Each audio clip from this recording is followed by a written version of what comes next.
Hello viewers, আজকের ভিডিওটি basically তাদের জন্য যারা নেসকোতে অ্যাসিস্ট্যান্ট ইঞ্জিনিয়ারের রিসেন্ট যে সার্কুলারটি হয়েছে অর্থাৎ গত 5 নভেম্বর যে সার্কুলারটি হয়েছে সেটাতে আবেদন করেছেন এবং আমাকে ভিডিও করার জন্য অনেকেই বলেছেন, যার কারণে আমি আর কি আজকের প্রস্তুতিমূলক এই ভিডিওটি আপনাদের প্রোভাইড করার চেষ্টা করব। ঠিক আছে, তো এই ভিডিওর মাধ্যমে আমি আসলে আপনাদের বোঝানোর চেষ্টা করব অ্যাকচুয়ালি আমাদের ডিপার্টমেন্টাল কোন কোন টপিকগুলো আসলে আমাদের কাভার করলে নেসকোতে খুব সম্মানজনক একটা স্কোর করা সম্ভব, সে সম্পর্কে আমি বলার চেষ্টা করব। তো প্রথমত আমি আসি, এটা অ্যাকচুয়ালি ট্রিপলি এবং মেকানিক্যাল দুটোর কম্বাইন্ড একটি ভার্সন। ট্রিপলি এবং মেকানিক্যাল দুটো একসাথে আর কি ইয়েটা হয়েছে, যার কারণে একটু কমপ্লিকেটেড হবে, কেননা ট্রিপলি মেকানিক্যাল একসাথে হলে দেখা যায় যে কম্বাইন্ড একসাথেই কোশ্চেন করে। ঠিক আছে, অর্থাৎ ট্রিপলি যদি কেউ ট্রিপলি ডিপার্টমেন্টের হয় তাদের ক্ষেত্রে ট্রিপলি মেকানিক্যাল দুটো টার্মই কাভার করতে হয়, আবার মেকানিক্যাল যারা হয় তাদের ক্ষেত্রে মেকানিক্যাল ট্রিপলি দুটোই কাভার করতে হয়। ঠিক আছে, তো আমি নিজেও যেহেতু ট্রিপলির, আমি এখানে বেসিক্যালি ট্রিপলির বিষয়গুলো আমি বেশি আপনাদের সামনে ডিসকাস করার চেষ্টা করব। তো প্রথমত আসি, আমাদের নেসকো যেহেতু আমার পুরোপুরি একটা পাওয়ার রিলেটেড একটা কোম্পানি, তো এখানে বেসিক্যালি আমাদেরকে আমি দেখুন এখানে কয়েকটি ক্যাটাগরিতে ভাগ করেছি, মানে কি কি জায়গা ইয়ে থেকে কোশ্চেন হতে পারে। তো এখানে আরেকটা কথা আছে, সেটা হলো যে গত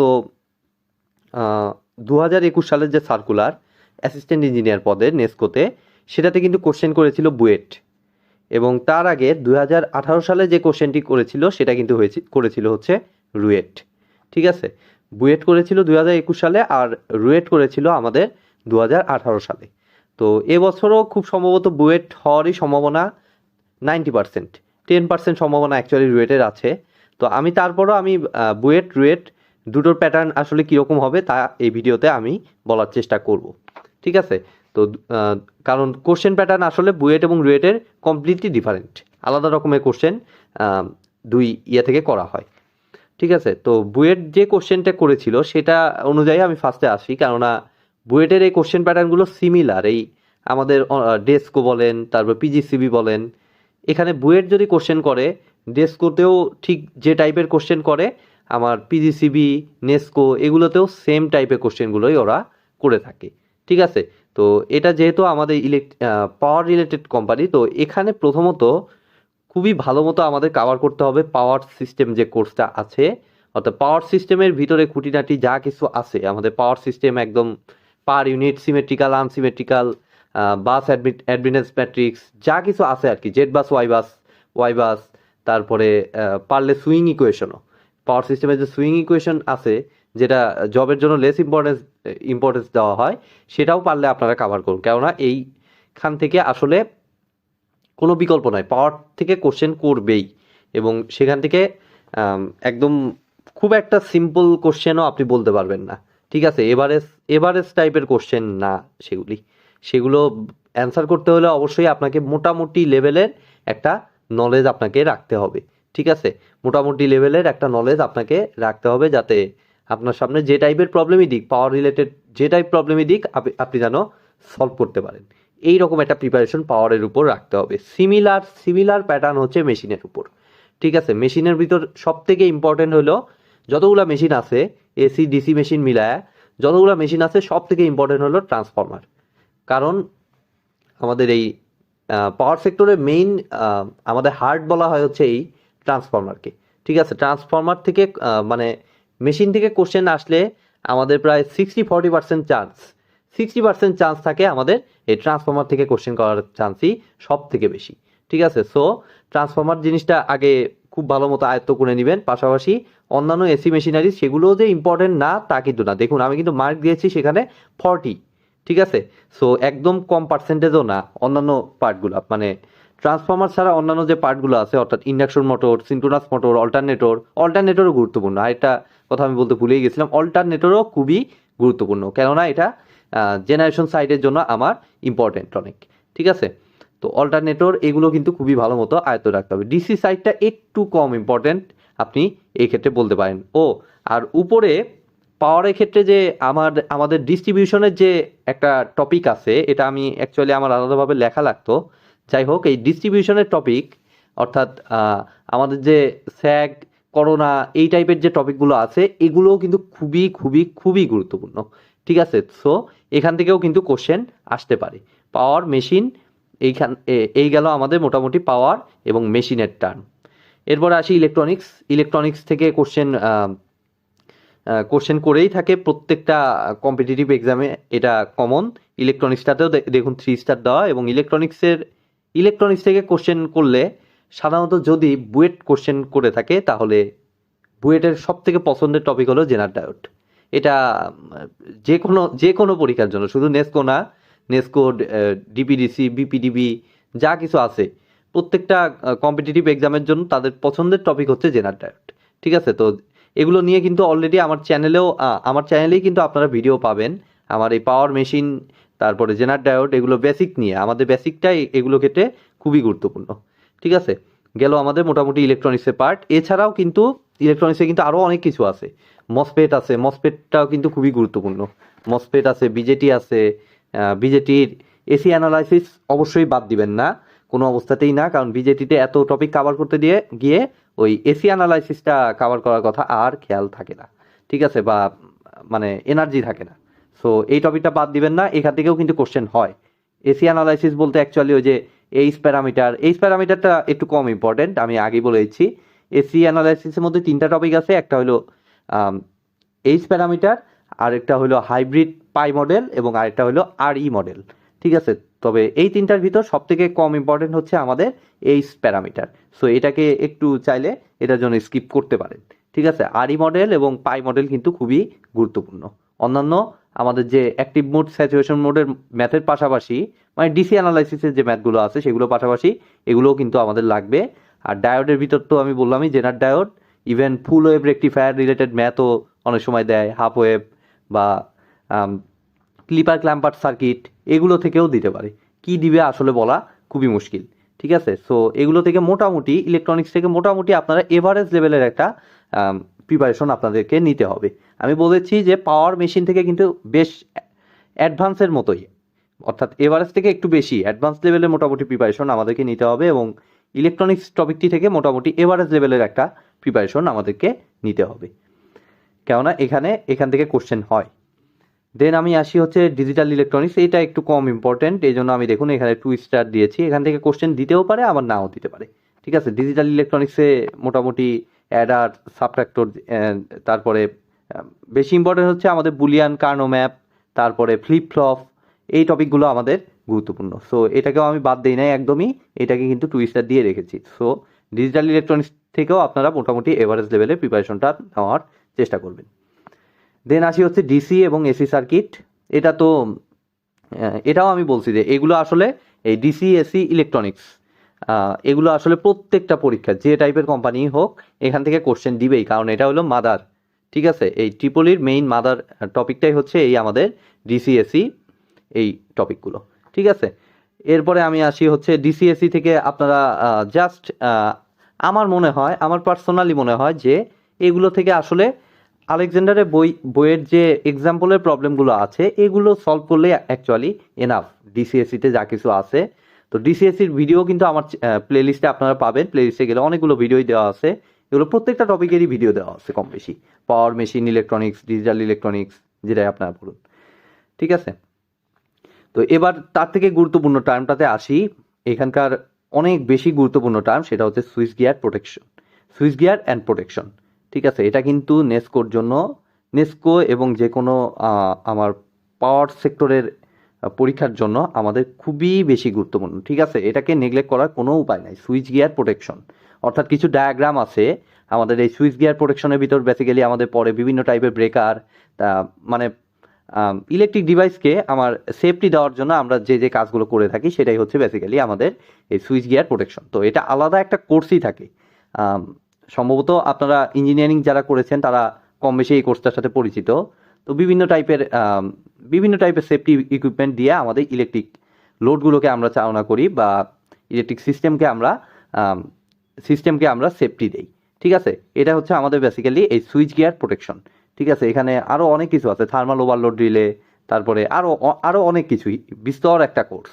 সো এটাতেও কিন্তু মোটামুটি আমাদের এভারেজের থেকে একটু বেশি নলেজ আমাদেরকে রাখতে হবে। আমি একদম অ্যাডভান্সড বলতেছি না, একদম অ্যাডভান্স দরকার নাই, আপনারা এভারেজের থেকে একটু বেশি প্রিপারেশন নেওয়ার চেষ্টা করুন এই সুইচ গিয়ার প্রোটেকশন কোর্সটাতে।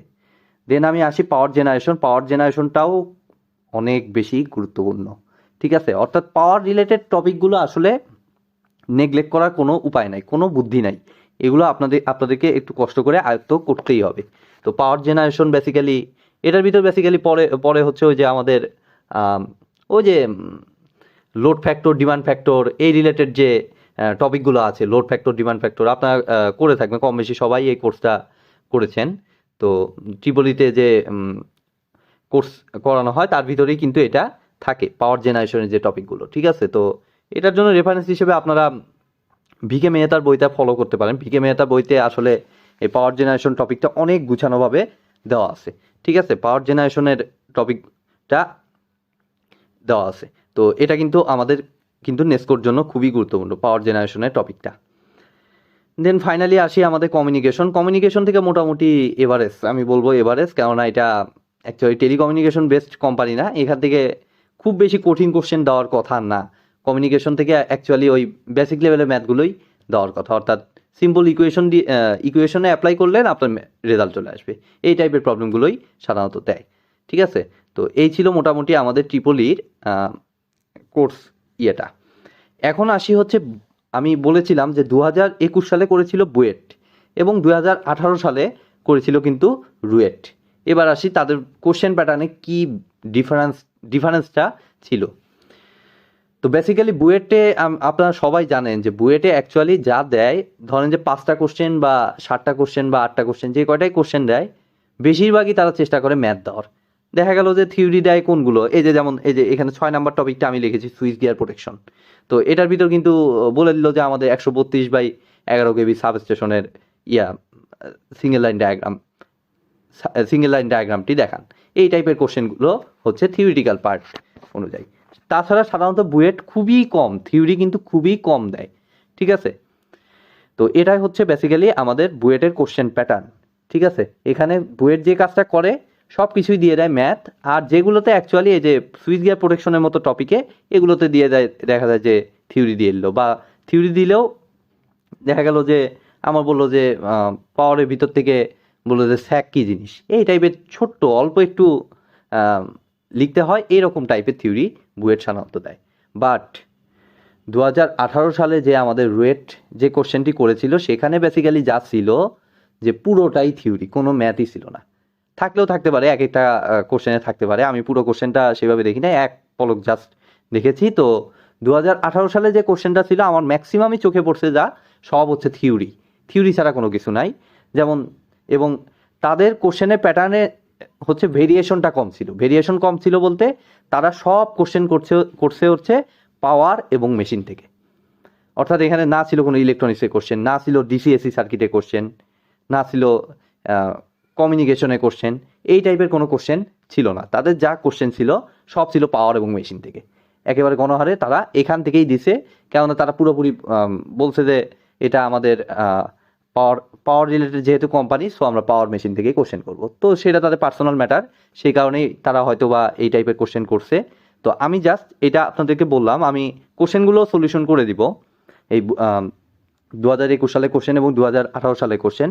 তখন আপনারা দেখলেই বুঝতে পারবেন অ্যাকচুয়ালি তাদের কোশ্চেন প্যাটার্নে অ্যাকচুয়ালি কতটা ভেরিয়েশন, ঠিক আছে। এবং সব দিয়েছিল হচ্ছে থিওরি, আবার থিওরির ভিতরে আবার পার্ট ছিল। একটা কোশ্চেন মনে হয় ছিল যতদূর সম্ভব যে মানে একটা 5 নম্বরের কোশ্চেনে ছিল 5টা ফিল ইন দি ব্ল্যাঙ্কস, ঠিক আছে। 5টা ফিল ইন দি ব্ল্যাঙ্কস, ধরেন যে কোনো টাইপের কোশ্চেন, এই মুহূর্তে তো আর ওগুলো আমার মুখস্থ নাই। যাই হোক, এই মেশিন এবং পাওয়ার রিলেটেড বিভিন্ন ফিল ইন দি ব্ল্যাঙ্কস দিয়ে একটা কোশ্চেন তৈরি করছিল। এই টাইপের 5টা কোশ্চেন না 6টা কোশ্চেন মনে হয় করছিল, সবগুলোই ছিল এরকম থিওরি রিলেটেড কোশ্চেন। তো এই হচ্ছে মোটামুটি নেস্কোর অ্যাসিস্ট্যান্ট ইঞ্জিনিয়ার ডিপার্টমেন্ট পার্টের মোটামুটি আলোচনা। এখন আমি আগেও বলেছি আমি নিজেও যেহেতু মেকানিক্যালের না, তো মেকানিক্যালের ক্ষেত্রে যারা ট্রিপলির, তো আমি বলবো যে অ্যাকচুয়ালি আপনাদের মেকানিক্যাল পার্টটা কাভার করার জন্য মোটামুটি রনি বারবেজের বইতেই আপনারা পাবেন যে সেখানে মেকানিক্যাল পার্ট নিয়ে কিন্তু আলোচনা আছে। সো সেই কোশ্চেনগুলো আপনারা একটু মুখস্থ করে যান, কারণ মেকানিক্যাল পার্ট তো সাধারণভাবেই তো ট্রিপলির জন্য একটু ডিফিকাল্ট। ঠিক আছে, তো আমি সেগুলো নিয়ে আর খুব বেশি আলোচনা করলাম না। আর আরেকটা গুরুত্বপূর্ণ জিনিস হচ্ছে পাওয়ার সেক্টর। পাওয়ার সেক্টর খুবই খুবই খুবই গুরুত্বপূর্ণ। এখন পাওয়ার সেক্টরটা বলতে আমি কি বোঝাচ্ছি, তো দেখুন, যদি বুয়েট কোশ্চেন করে বা ইয়েতেও করে, রুয়েটের প্যাটার্নেও হয় এটা, তো বর্তমানে যে পাওয়ার সেক্টরের যে কোশ্চেনগুলো, অর্থাৎ আমি একটু বলি যে পাওয়ার সেক্টরের কোশ্চেনগুলো সম্পর্কে আমি বলতে আমি কি বোঝাচ্ছি। তো আমাদের কিন্তু ডিপার্টমেন্টাল পার্টে একটা নির্দিষ্ট মার্ক থাকে, ধরেন যে লিখিত পার্টে আমার ধরেন যে 40 মার্ক আছে, আবার নন টেকনিক্যাল পার্ট এখানে ধরেন যে আমার 50 মার্ক আছে, 40 50 90। এছাড়াও কিন্তু আমার 10 মার্ক, আচ্ছা আমি 40-40ই করে দিলাম, 40-40-80, তাহলে একটু রেশিওটা ভালো বোঝা যাবে, ইম্পর্টেন্সটাও আপনারা বুঝতে পারবেন পাওয়ার সেক্টরে। 40 মার্ক হচ্ছে আমার লিখিত, 40 মার্ক হচ্ছে নন টেকনিক্যাল। এটা কথার কথা আমি বলতেছি, অ্যাকচুয়াল হিসাবটা আমি বলতেছি না। 40 নাম্বার হচ্ছে আমার রিটেন, 40 মার্ক নন টেকনিক্যাল, এবং 20 মার্ক হচ্ছে ধরেন আমার পাওয়ার সেক্টর। তো পাওয়ার সেক্টর বলতে বেসিক্যালি আমি কি বুঝাচ্ছি, তো এটা বলতে বেসিক্যালি বুঝাই হচ্ছে আমাদের বাংলাদেশের যত পাওয়ার সেক্টর আছে সেটা রিলেটেড যে জেনারেল নলেজ আছে সেগুলা। অর্থাৎ অনেকটা নন টেকনিক্যালি, আবার পুরোপুরি নন টেকনিক্যালও বলা যাবে না। অর্থাৎ ডেস্কো কত সালে প্রতিষ্ঠিত হয়েছে, নেস্কো কত সালে প্রতিষ্ঠিত হয়েছে, নেস্কোর চেয়ারম্যানকে, ডেস্কোর চেয়ারম্যানকে, তারপরে বিভিন্ন টাইপ কোশ্চেন। এবং আর একটা জিনিস রিসেন্ট সার্কুলারগুলোতে দেখা যাচ্ছে যে সেটা রিসেন্ট পরীক্ষাগুলোতে দেখা যাচ্ছে সেটা হচ্ছে যে এই নেস্কো পাওয়ার সেক্টরের যে কোশ্চেনগুলো, অর্থাৎ যদি 20 মার্ক থাকে, 20 মার্ক কিন্তু অনেক মার্ক, ঠিক আছে, কম্পিটিটিভ এক্সামের জন্য অনেক মার্ক, এবং প্রত্যেকটা দেখা যায় যে 10টা এমসিকিউ থাকে 2 মার্ক করে প্রতিটা, এইরকম করে দেয়। আবার 1 মার্কেও থাকতে পারে, সেটা কোশ্চেন মানদণ্ড যখন হবে তখন অ্যাকচুয়ালি আমরা আরও ভালো মতো বুঝতে পারবো। তো এখানে কিন্তু রিসেন্ট যে ঘটনাটা দেখা যাচ্ছে যে আমাদের রিপিটেশনের পরিমাণটা কিন্তু অনেক কম, অর্থাৎ রিপিটেড ডাটা, অর্থাৎ এই যে আমি যে কথাগুলো বললাম যে ডেস্কো কত সালে প্রতিষ্ঠিত হয়েছে, এটা তো অনেক আগে হয়ে গেছে, ঠিক আছে, অনেক আগে হয়ে গেছে। তো এই ডাটা সবাই কম বেশি জানে। এই টাইপের কোশ্চেনগুলো না দিয়ে বেশিরভাগ কোশ্চেনই তারা দেওয়ার চেষ্টা করে হলো ধরেন যে রিসেন্ট যে ঘটনা একটা করছে, এই ধরেন যে আজকে কয় তারিখ, আজকে ধরেন যে 7 তারিখ, তো 2 দিন আগে অর্থাৎ গত 5 তারিখ নেস্কোতে আমার বিদ্যুৎ উৎপাদনের পরিমাণ কত ছিল, এইরকম টাইপের কিছু কোশ্চেন তারা দিয়ে দেয়। ঠিক আছে, সো যে কাজটা আমরা করব যে হ্যাঁ অবশ্যই, তার মানে কিন্তু এমন না যে সবই আবার এই টাইপের কোশ্চেন দেয়, সব এই টাইপের না, মিক্স থাকে, তবে বিভিন্ন রকমের ভেরিয়েশন থাকে। অর্থাৎ ধরেন যে ডেস্কো কত সালে প্রতিষ্ঠিত হয়েছে এই টাইপের কোশ্চেন কিছু থাকে, এবং এই টাইপের কোশ্চেনও কিছু থাকে। আমি জাস্ট আপনাদের এটাই বলে বোঝানোর চেষ্টা করতেছি যে আপনাদেরকে অবশ্যই অফিসিয়াল ওয়েবসাইটে ফলো আপ রাখতে হবে। ঠিক আছে, রিসেন্ট যে ঘটনা ঘটতেছে সেগুলো অবশ্যই ফলো আপ রাখতে হবে, নোট রাখতে হবে, এবং আগেরগুলো কিন্তু বাদ দেওয়া যাবে না, আগেরগুলো লাগবে। তো আমার চ্যানেলেও আপনারা পাবেন সম্ভবত পাওয়ার সেক্টর নিয়ে আমার চ্যানেলেও এমসিকিউ আকারে কিছু কিছু কোশ্চেন দেওয়া আছে, বেশি একটা দেওয়া নাই, কিছু কিছু কোশ্চেনে কিন্তু সলিউশন দেওয়া আছে এই পাওয়ার সেক্টর রিলেটেড। তো সেখানে গেলেই আপনারা ক্লিয়ারলি বুঝতে পারবেন। তো এই ছিল মোটামুটি আমাদের NESCO assistant engineer Tripoli or mechanical যে পোস্ট 58টি পদের জন্য যে রিসেন্ট সার্কুলারটি হয়েছে তার সম্পর্কে বিস্তারিত আলোচনা। আশা করি আপনারা বুঝতে পেরেছেন। ভিডিওটি যদি ভালো লেগে থাকে অবশ্যই ভিডিওতে একটি লাইক দিবেন, বন্ধুদের সাথে বেশি বেশি শেয়ার করবেন, আর চ্যানেলে নতুন হয়ে থাকলে অবশ্যই চ্যানেলটি সাবস্ক্রাইব করবেন। ধন্যবাদ।